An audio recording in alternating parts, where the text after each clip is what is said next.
Bien, bonjour. J'ai un entretien aujourd'hui avec Thierry Berlanda à l'occasion de la sortie il y a quelques semaines, je crois au début du mois de juin, de son roman Rico aux éditions du Rocher. On y retrouve des personnages qui étaient déjà apparus, comme c'est la règle de la trilogie. Est-ce que vous pouvez nous en dire un peu plus sur ce retour des personnages?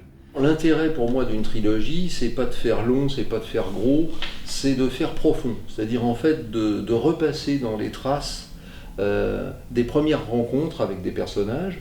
Et donc là, en l'occurrence, effectivement, tous ceux qui ont survécu aux deux premiers épisodes, et hélas, ils ne sont pas si nombreux, on les retrouve, et puis quelques nouveaux, dans ce troisième volet.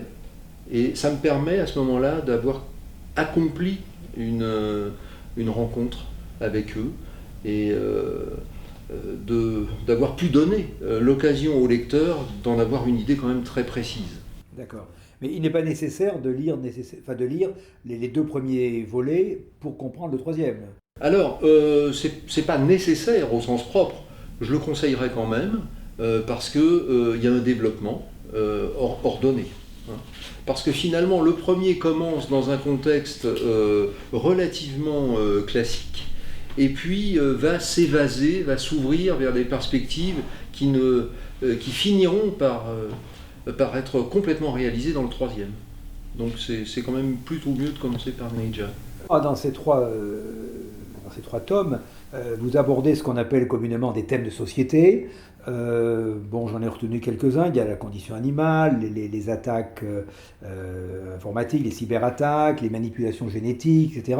Est-ce que vous pouvez nous en dire un petit peu plus sur ces thèmes avant qu'on reparle peut-être du thème plus précis du troisième volume de Rico? Les exemples que vous venez de citer sont ordonnés à un principe commun qui est ma préoccupation, moi, je dirais philosophique depuis 25 ans déjà.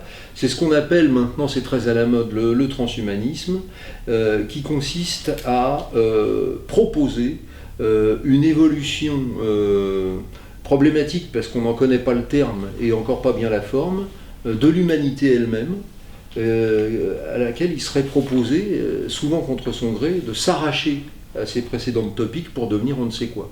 Alors, ce nouveau monde défini par la nouvelle humanité, ou ses promoteurs, ce qui m'intéresse, ça n'est pas de faire comme les auteurs de science-fiction d'autrefois, en disant c'est terrible, il faut qu'on s'en méfie, il faut que la résistance s'organise, c'est de montrer l'ambivalence, parce que ce monde-là, nouveau, il est plein d'attraits aussi. Plein d'attraits. Et ce que j'aime dans ce roman, c'est pour ça que j'appelle ça un roman vraiment, c'est que les personnages se modifient en fonction de l'attrait ou de la répulsion que suscite en eux ce nouveau monde. Mais ce nouveau monde, comme dit l'autre, le prophète il devine pas l'avenir, il révèle le présent.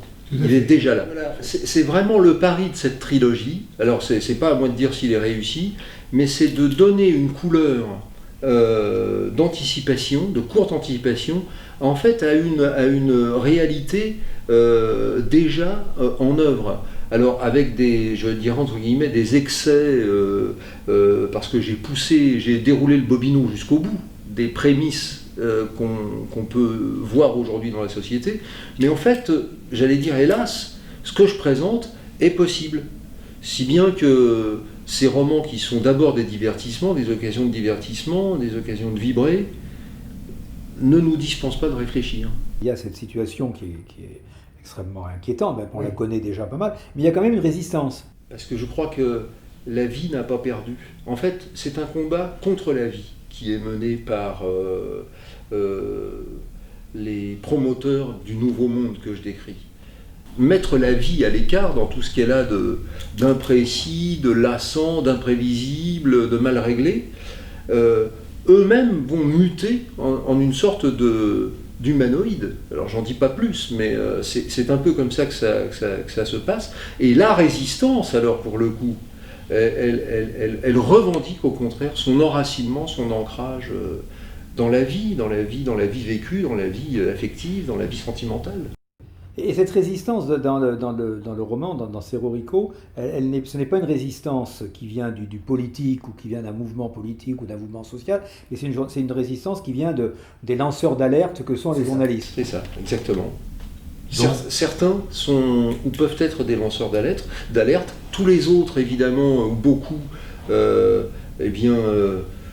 par conviction, mais surtout par veulerie ou par lâcheté, se sont compromis dans les médias, devenus les médias officiels. On est dans un monde évidemment où il n'y a plus de service public. Tout a été phagocyté, absorbé par ces grands consortiums privés, dans le cadre de concessions d'abord, et puis ensuite en nom propre.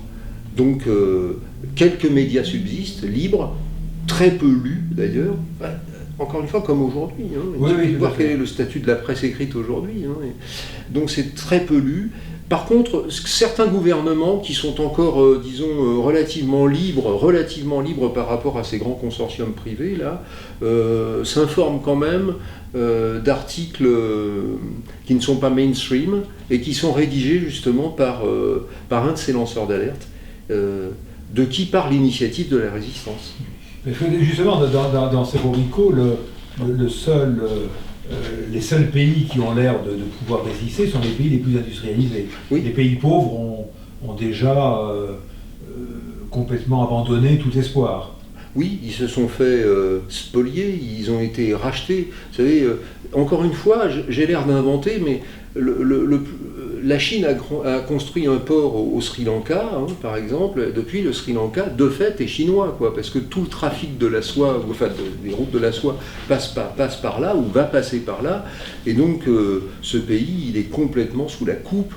Alors, vous me direz, c'est un État, la Chine, donc c'est pas le même sujet, mais justement, l'étape d'après, selon moi, c'est que les États devenus exsangues, on en entend parler tous les jours, surendettés, etc., auront cédé de fait leur pouvoir à des grands consortiums privés, dont la capitalisation boursière de certains d'ailleurs est déjà très supérieure à celle, au PNB de beaucoup d'États dans le monde. Un thème qui revient, qui pour moi est extrêmement important dans le roman, c'est un thème sur lequel évidemment les opinions divergent, c'est celui de la démographie et celui de la surpopulation. Alors je cite un extrait de Cerro Rico, où un des personnages clés, j'en dirai pas plus, mais tous, il parle des problèmes, ont une même cause initiale qui rend insurmontable les autres problèmes et ridiculise tous les gadgets pseudo-scientifiques présentés comme des antidotes à ce mal absolu. Notre espèce prolifère au-delà de toute mesure. C'est-à-dire qu'il y a quand même un problème considérable. Alors évidemment, la façon dont il est traité par ce personnage ou ces personnages est parfaitement déplaisante, insupportable et éthiquement condamnable, on est tout à fait d'accord, mais il n'empêche que la question de la démographie est bien la mère de toutes les autres. Parce que finalement, si on n'était pas bientôt 10 milliards, la question de la plastification des océans, la question de la dévastation des zones humides, etc., se poserait nettement moins, puisque la pression serait forcément moins forte. Donc c'est vrai que la mère de tous les problèmes, c'est quand même la démographie galopante. Et c'est justement ce thème, alors c'est pas un objet pour moi de fascination ou de répulsion, c'est un sujet d'interrogation. Et c'est pourquoi j'ai commencé dans le premier roman de cette trilogie par planter le décor à Lagos, au Nigeria, parce que pour moi c'est l'exemple même de la prolifération et de l'effondrement des États, des structures que cette espèce de bouillonnement incontrôlable provoque. Aussi, en tout cas, je crois qu'un romancier, s'il veut mériter ce titre, il doit d'abord faire le roman de son époque. Parce que, alors je me suis amusé moi à faire des romans qui se déroulent en d'autres temps, etc.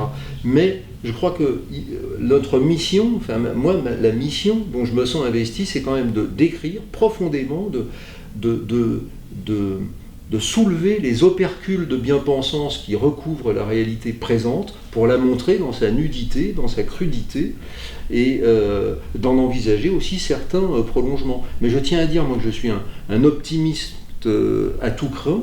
Je crois que la vie a toujours déjà gagné son combat. Le problème, c'est que peu de monde le sait. Tout à fait.